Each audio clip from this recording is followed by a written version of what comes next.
this is where it starts at. The individual, right? The person who is willing to deep dive, to go in the depths, find all of the information and bring it back to the people, but do it in a manner that everybody can understand, everybody can grasp. And it's not always the easiest information to uncover. You really have to sit in the seat of being inquisitive, right? Being curious, always wanting to ask certain questions to bring it all to light, right? And you got to go deep. You got to get into the mud.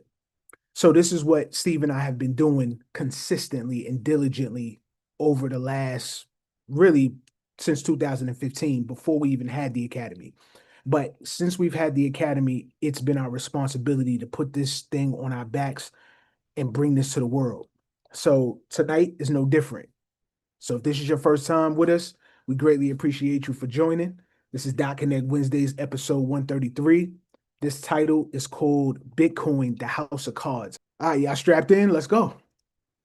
So listen, before I play this, I need you all to understand something. What you're about to hear is not from yesterday. It's not from last month. It's not from when this started trending on social media. This is from Connect Wednesdays, episode 33. 3 years ago. 3 years before screenshots went viral. 3 years before people started to truly connect dots. 3 years before this became breaking news. Back then, most people were still asleep. And to this day, there's still many who have no clue about this information I'm about to bring. Back then, questioning funding structures, that was crazy. Back then, asking who influences open source development sounded like a conspiracy, right? Everybody who questioned things that were just put out to the masses was a conspiracy theorist. But we weren't guessing. We were studying. We were asking the uncomfortable questions. Who funds development? Who supports core contributors? Who benefits from regulatory positioning? Who gets attacked? Who gets protected? And we said something back then that is going to feel jarring to some of you all right now. Because this is still news to a lot of people. It still disrupts the narrative. And if you've never heard this before, it may shake you up a little bit. But it's all good. You're in a safe space. But I want you all to listen, not emotionally, carefully. Because this isn't about panic. This is about foresight. This is about showing you that we were connecting dots long before the masses even realized there were dots to connect. So I'm going to play this video for you guys from Connect 33. Listen closely, because what you're about to hear, we said this many years ago. All right? All right. So look, y'all can see this on screen. Connect Wednesdays 33. It's from 2023, y'all. He in the building with us as they don't know who he is. Champ, what's good?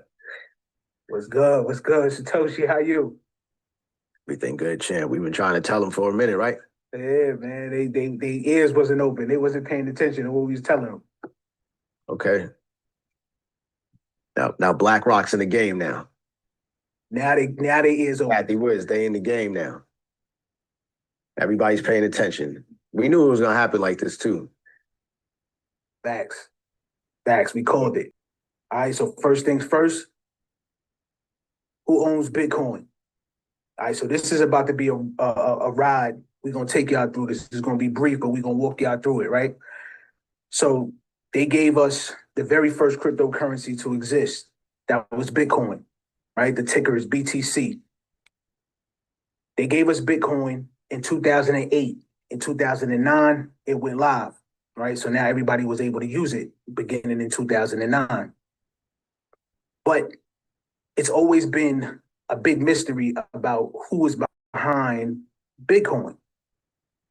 They gave us a pseudonym name, Satoshi Nakamoto, and they told us this was the very first cryptocurrency people could use. And because of Bitcoin itself, This is how we got blockchain technology. All right. All right. So on August 25th, 1988, a gentleman by the name of David Schwartz, he's the current CTO of Ripple. So he filed a patent that is nearly identical to Bitcoin right now. And when he created this patent, he was an employee of the NSA, right? So that's the National Security Administration. If you know anything about the NSA, they've created all the algorithms that exist right now when it comes to quantum computing and cryptography, right? So it's huge that he worked for the NSA, but it's even crazier that this was released in 1988. This is before the internet was allegedly created. The patent is here for y'all. And you can see the date here. It was filed August 25th, 1988.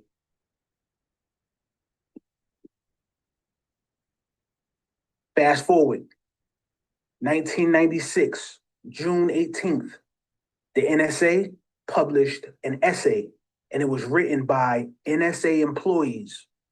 I repeat, in 96, the NSA had the employees of the NSA create an actual document, an actual essay. It's called How to Make a Mint, the Cryptography of Anonymous Electronic Cash. This is the first page, the table of contents. It tells you, all the breakdowns about electronic cash, cryptography, the security protocols and the algorithms behind Bitcoin and creating a digital currency, right? This was in 1996. This is, again, before Bitcoin and anything else existed. And if you look here in the footnotes, it says this research essay was prepared by NSA employees. All right. I linked this here for you guys too, because I know this is public information, but a lot of people aren't privy to it. So now let's get to the thick of it. So now you know that the paper itself was written by the employees of the NSA. You know the patent in 1988 was filed by David Schwartz. He was an employee of the NSA and he worked with them and well, let me hold off on that. So long story short, he worked for the NSA. But there's an algorithm that existed. In the beginning stage, it was SHA-1, SHA-1. SHA-1 was the first of its kind. And this was created, it created basically the mechanism behind what we know now as Bitcoin.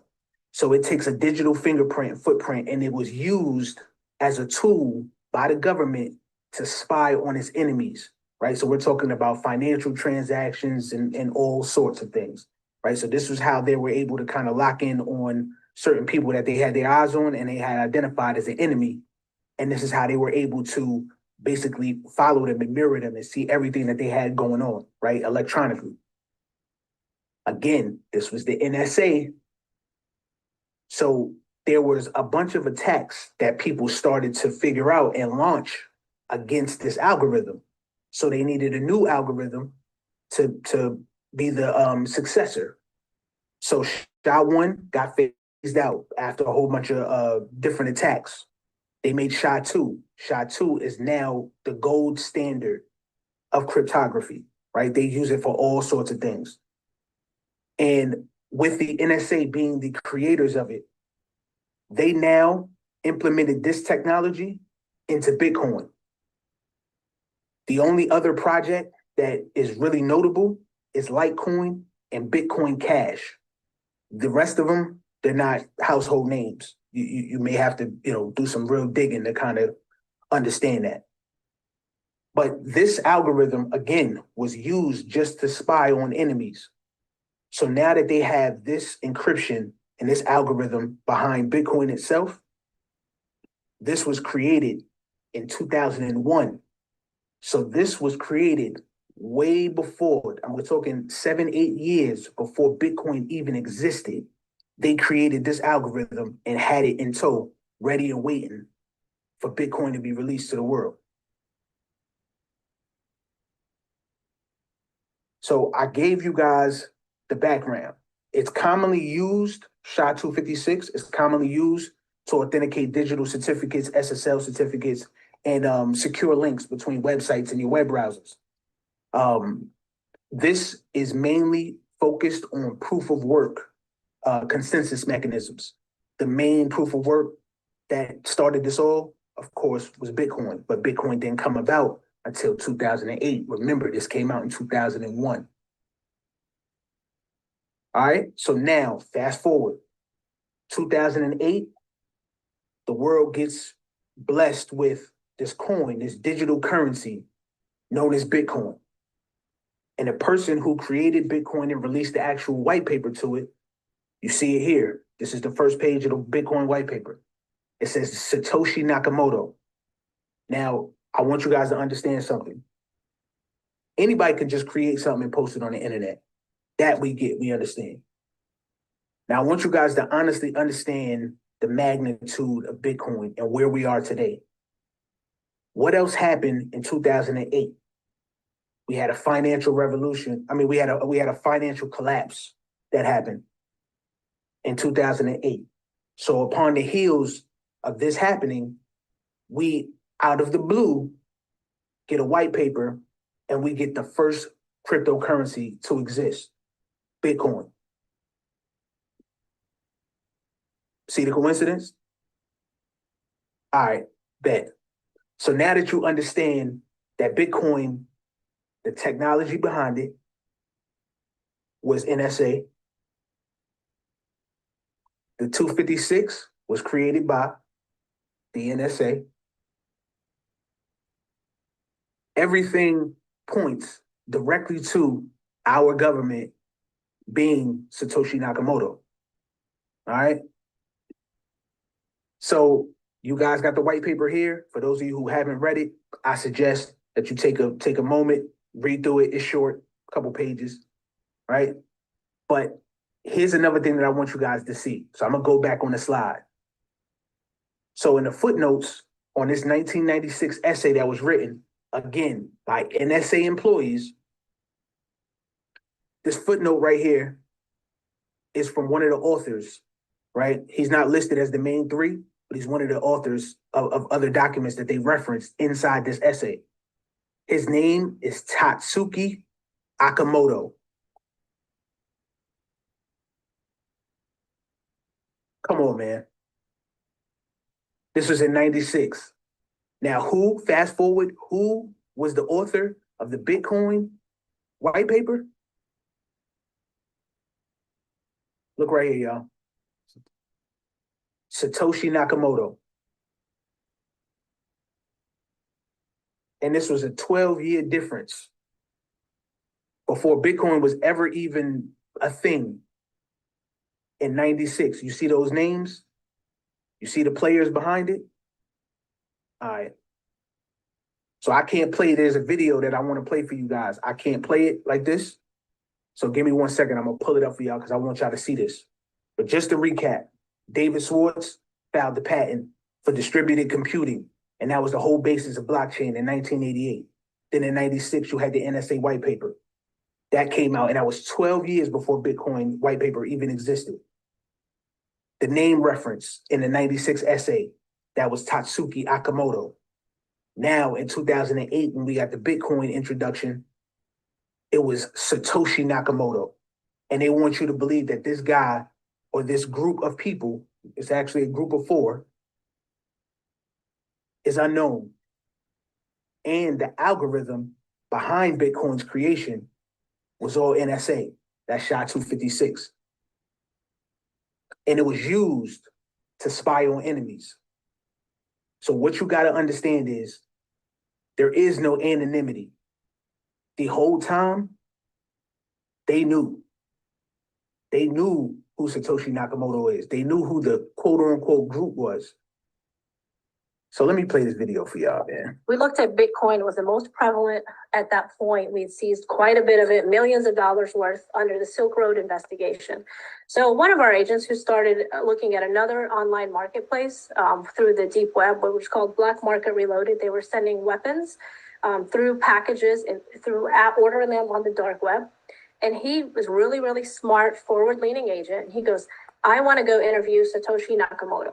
And we're like, what? He said, yeah, I want to go interview this guy. And at the time, we're like, hey, it's a figment of somebody's imagination. Maybe it's true. Maybe it's not true. So, we had all this pushback from our headquarters. And we thought, hey, if an agent wants to go talk to him and we have some money, why don't we send him? Let's find out how this works. So as it came to be, the agents flew out to California and they realized that he wasn't alone in creating this. There were 3 other people, and they sat down and met with them and talked to them to find out how this actually works and what their reason for it was. Hello. So that person you just heard, that was a Department of Homeland Security agent, Rana Shaud, right? She was in an interview doing a sworn statement stating that she knew and the U.S. government knew and had met with Satoshi Nakamoto, this group, right, who they claim is anonymous. What you guys got to understand is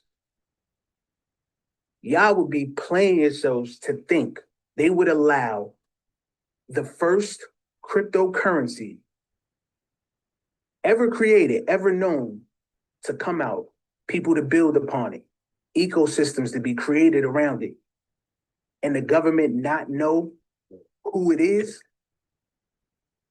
Come on, be serious. They know and they have known. Now you do. The NSA is behind Bitcoin. Satoshi. Listen, my mind is still blown to this day going back to this footage, because not only did we bring factual, verifiable information to the world, we did this 3 years ago. And now that y'all seen the proof, I know this is new to a lot of people. Some of y'all who might have been with us from the beginning, y'all know that that's old footage. It's there. The receipts is there. Y'all can pull this up and watch that whole entire video, because there's more to that video. We talked about Bitcoin ETFs and how you can benefit from it. So it gave a lot of clarity to everybody, period. So that's one of those ones that you definitely have to not only sit with that information, but it's super valuable and it's informative. Steve smoked that at the tail end. So after I finished doing what I do, Steve came in and he killed it. So definitely watch that. But yeah, here we are. We live and direct. So now that y'all have context, the title, Bitcoin, the House of Cards. What do y'all think? And y'all can talk about it in the comments, right? And I'm a view it, right? I'm on YouTube side and the Zoom side. I'm watching it, so it's a little delay. I can check in today. So I want y'all to tell me what's your perspective now that you got this information. How do you feel about the narrative that's been pushed? How do you feel about the coin itself? How do you feel about how it's being positioned and it has a narrative that, quote unquote, Bitcoin is freedom money? Is it really? With the details that you all was just given, especially knowing the algorithm that's behind Bitcoin this whole entire time was used since its inception to spy on its enemies. And now this same quote unquote freedom money is what everybody is utilizing across the world, thinking it is the flight to safety. It is the hedge against inflation. It is the end all be all of currencies. I see it different. Steve sees it different. And we're not changing our tune. We've been talking about this for years. And we've always brought this to you all because y'all needed to know these facts. Y'all needed to know the real. And nobody else was doing this. Nobody else was bringing this type of information to the forefront. Now that y'all have kind of a little bit of context, right? I want y'all to look past the charts, past the origins, past the influence, the credibility, right? The trust, quote unquote. All of these things are the ingredients that decide whether something stands or it collapses, right? So stands, collapse, house of cards, y'all can put that together. I'm gonna give y'all some more context. And this is stuff that has just came out recently. But again, I haven't heard anybody really put this together. So first, Epstein. You would think, Champ, what are you talking about? What does Epstein have to do with Bitcoin? I'm gonna tell you. The internet is not saying right now that he created Bitcoin, but there was talk that he was the founder, right? And I just showed you a video from one of the agents that actually did a interview with them, and she's talking to them. They are actually talking to them. I have to emphasize them. It's not just one person.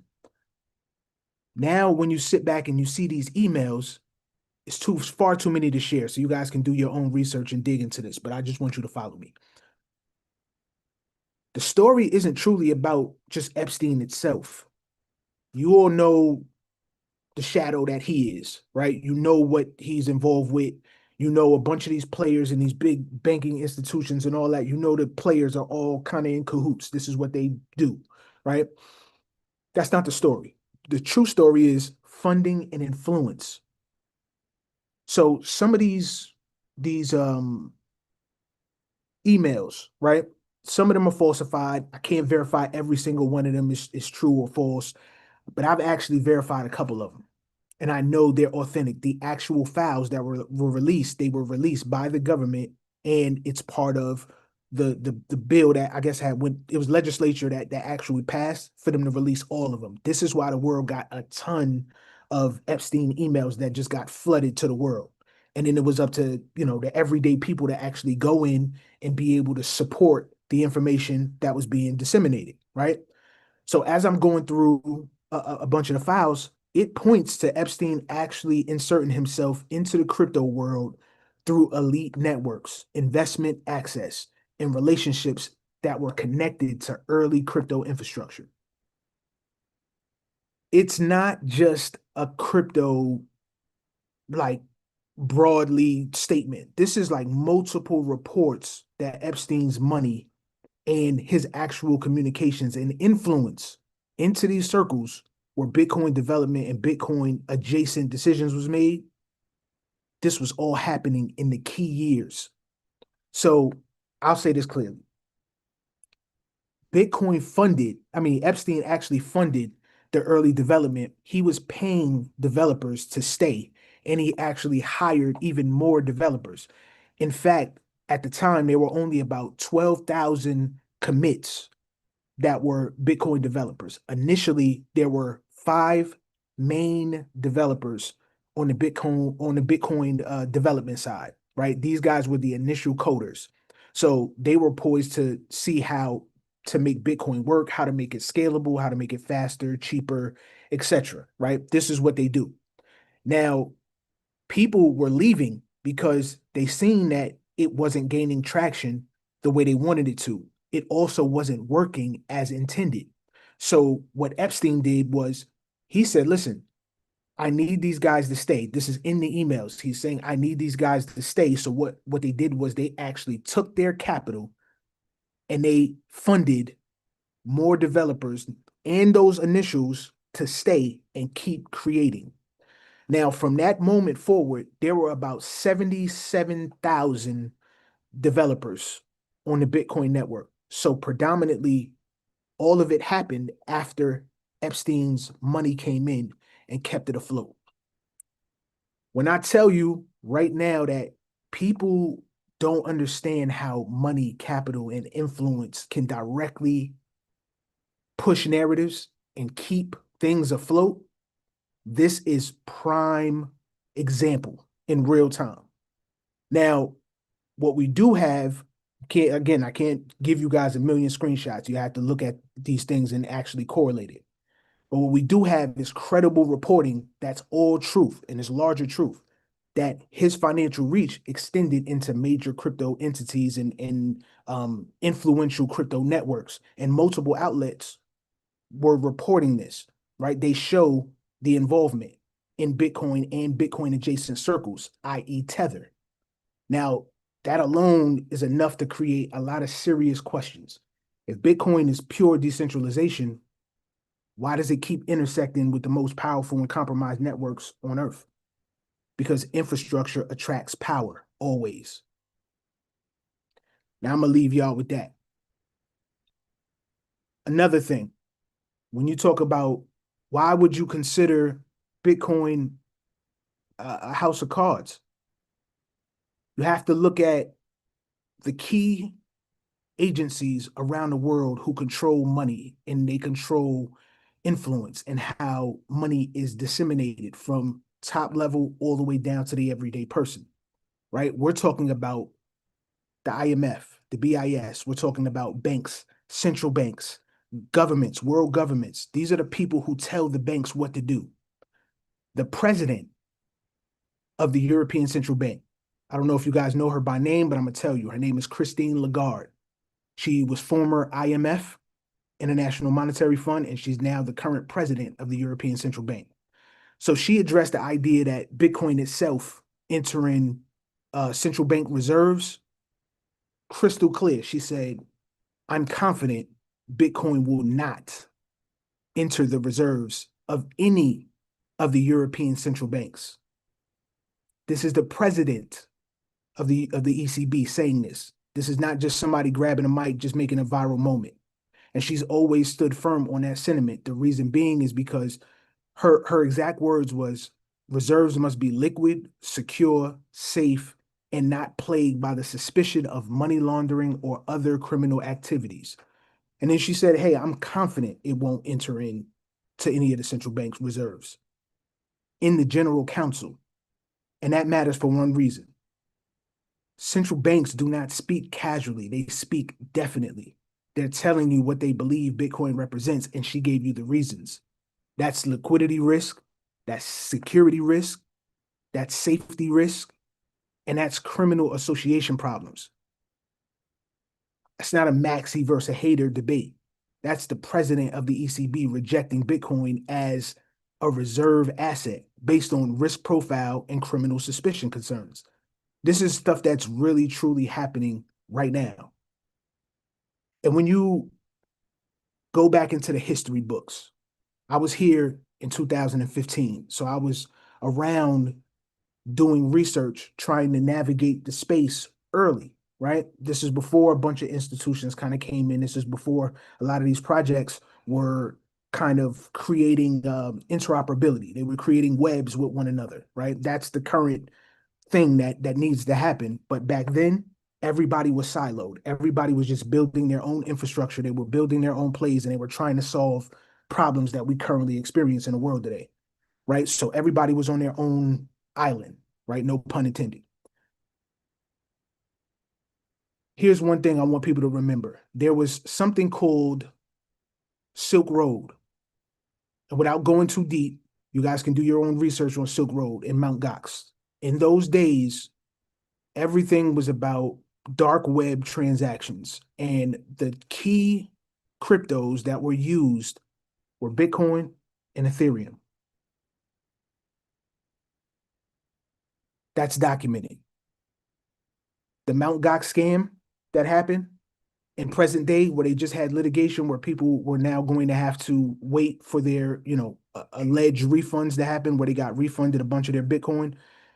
In those days, the Mt. Gox exchange completely shut down.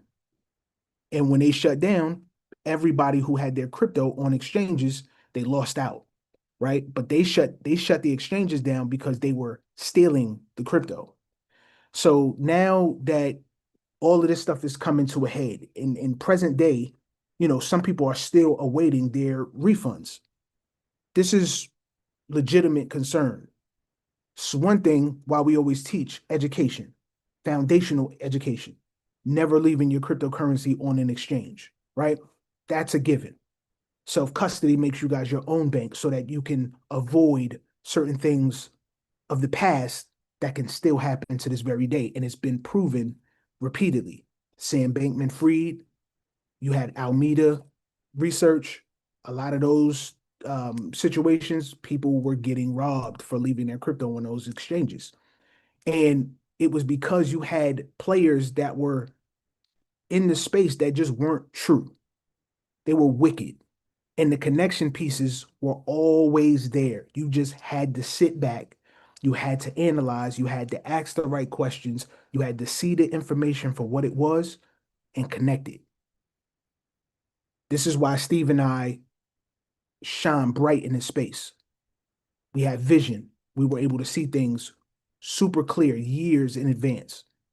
Now, understanding that Bitcoin was heavily used for black market commerce, Silk Road, that was a massive marketplace. It was a darknet marketplace, and that was built for illicit trade, all illicit trade. U.S. authorities, they sold, not sold, they said that it enabled the sale of illicit drugs, illegal drugs, unlawful goods and services at scale, laundering millions, hundreds of millions of dollars.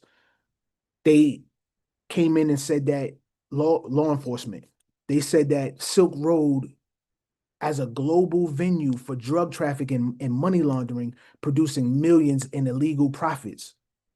And again, those two assets were Bitcoin and Ethereum. No other assets were used at that time. It was just those two. And even beyond drugs, those darknet markets, historically, they had weapons, they had, body parts, all kinds of wild stuff, right? We won't get into that. But when you understand the severity of that and the context of that, and then you know that there's only two cryptocurrencies that were used to facilitate those things, that in itself should make you cringe. So a lot of people, as this information is starting to come out, a lot of people are like, listen, this isn't freedom money. This is something that I don't want to be associated with. And all of this stuff is coming out in real investigations and official statements by, key players and players in these markets. So here's the pivot. Bitcoin didn't just stay in that phase. It actually evolved, right? You started seeing ETFs. You started seeing custody products. You started to see institutional wrappers, right? Treasury allocations, people actually making treasury and saying that they were going to have Bitcoin as one of the assets. You had big mainstream financial integration. Now ask yourself a real question. How does something go from a dominant settlement tool in dark web commerce to an institutional product without the world demanding full transparency about its origins or like how it started and the influence structure? That's where we get this house of cards. This is where that thesis comes from. And I wouldn't even truly call it a thesis. This is pretty much laid out for you on the table. It's just up to you if you want to, take the truth pill. The foundation is always about trust. I personally never could trust something that I knew was tied to those things. So back in 2015, I knew immediately after finding out a lot of this information, that just wasn't the asset for me. So I moved. The funny thing is, the first asset that I invested in was XRP, right? Now, to tie that, in the emails that just came out, it was noted that Epstein was talking to key players and all of the other financiers behind Bitcoin saying, hey, listen, we invested in Coinbase. This is fact. We invested in Tether. This is fact. And as you look at the marriage, Bitcoin only pumps when Tether prints. So now it's like, whoa, that's a heavy connection piece. And then when you start to look at all of the players associated, everybody delisted XRP. And when they delisted XRP, it was only one exchange that didn't have no ties to any of this other stuff. That was Uphold. Uphold was the only cryptocurrency exchange at the time when XRP got delisted, and Gary Gensler launched that case, that attack on XRP and Ripple, right? For the sales, right, of XRP, saying that it was a security. That since then has been proven to be out the window, right? It's an asset, it's a commodity, period. But in the emails, it says specifically that XRP and Stellar were big competition to Bitcoin. It also says in those emails, Gary Gensler was appointed because of Epstein's influence. This is in the emails. This is not Champ saying this. So as I'm starting to connect all of these dots, that one thing that there's a guy named Dan Pena says, and it just like, it rings a bell. Like, he's a wild guy, but he said, if you knew who was behind Bitcoin, you would sell it. When you find out who's the real founder, quote unquote, you would get rid of it. Bitcoin would go to zero in like a microsecond. Boom. Right? And I'm quoting a clip. I'll play it for you before we get out of here. But he says this on stage in front of people, and he says it with such conviction. He's like, there's nothing humble about me. In my humble opinion, there's nothing humble about me. Bitcoin is going to zero when they find out who's behind it. And now, as we see these emails come to light, Bitcoin's down 50% from its all-time high. A lot of people who had old legacy wallets, I'm looking at blockchain data, they're actually starting to move. They're migrating out of it. They're dumping their Bitcoin holdings and they're rotating into other assets, right? Other things that make sense. And I don't believe in coincidence. I believe in alignment. I believe in following the path, the money, right? Seeing what's happening in real time. And when you hear news and you hear narratives break, navigating through all of that just to see what's factual and what's not. Now, I'm looking at a lot of this stuff and I can see that in the mass public, some of these things can be taken as claims, right? Because some of the screenshots were falsified. But when you actually go and you search the files and you can corroborate a lot of this stuff, plus the stuff that we showed you from 3 years ago at the beginning of this call, it lets you know the bottom line. A house of cards doesn't collapse because one card is fake. It collapses because the foundation is unstable. The origins behind it are on shaky ground. It collapses because of those things. Bitcoin's foundation is an unknown founder, super vague influence structures, right? Where it's not boldly stated, this person, this person, this person invested, and you see the documentation behind it. They positioned it as just this magical resolve that came after the financial chaos of 2008. And then, ta-da, Bitcoin 2009. Now you got institutional adoption that's built on these same narratives. Central banks rejecting, Bitcoin itself, saying it'll never get to the reserves. That's all criminal suspicion, right? And anti-money laundering. You'll hear that a lot in this space as you guys continue to grow. AML is what it's referenced. The growing public has an appetite to resist the origin story, but it's my job and Steve's job to never let you guys forget how something starts. It's not always how it finishes, but when it's shaky like that, you have to question everything because confidence in this space matters. And when you start to see confidence shift out of big narratives and big projects, everything can be repriced violently.